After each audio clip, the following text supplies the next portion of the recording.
Hi, this is Meera Gandhi, and welcome to my 5-minute podcast called 3 Tips. In this short podcast, I share 3 tips on all matters of life and just about every topic or situation imaginable. I like to walk the talk and will share my real life experiences as I give you 3 easy tips to shift closer towards finding answers to things. Today, we will talk about 3 tips on reconciliation. To me, reconciliation is the meeting of dawn and dusk, where the differences of night and day meet in beautiful harmony and create calm transition in the process. Reconciliation is acceptance, it's natural, it's powerful, it's transformative and healing, and absolutely necessary for the soul.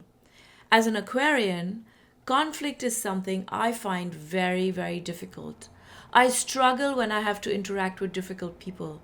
At times, people do not deliver, they don't meet set expectations, are simply lazy or unethical.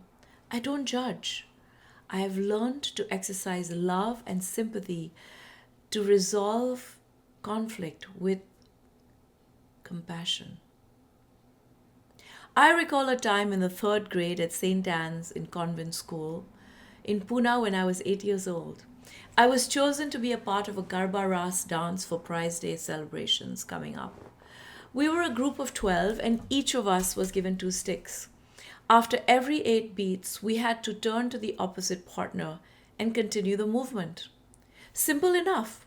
However, after every fourth turn, I would get confused and either turn too late or turn to the wrong partner. This happened even after a few practice runs. The teacher stopped the music and called me over to her desk. Why are you making this mistake? I don't know, I answered unabashedly. You have to remember to turn, otherwise, you're wasting everyone's time, she said.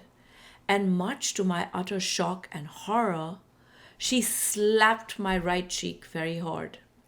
The slap stung me and my eyes filled with tears. Go back to your place and don't make a mistake this time, she said savagely. I mustered all the sincerity and focus of an 8-year-old and began the dance again. When it was time to turn, the teacher walked to my spot, which enabled the correct turn, and soon the dance was completed without a mistake.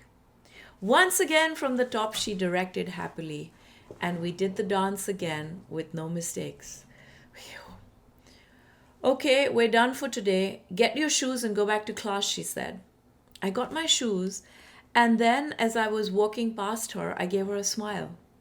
She looked puzzled but said nothing. I was halfway out the door when she called me back. Meera, wait, come back please. I'd like to talk to you. I walked back to her, still smiling. She said, I was unfair to you today. Instead of explaining the step, I slapped you. Yet you smiled at me. Why? Most girls would have not even made eye contact. I answered, I know you were all trying to get us to do the dance right. I kept making the same mistake. I was actually staring at a bird on the fourth turn. I got distracted and missed the step each time. You slapped me, but Jesus said we should turn the other cheek and not respond with hate. We just learned that in class yesterday. Besides, I really do like you. The teacher had a tear in her eye. She gave me a hug.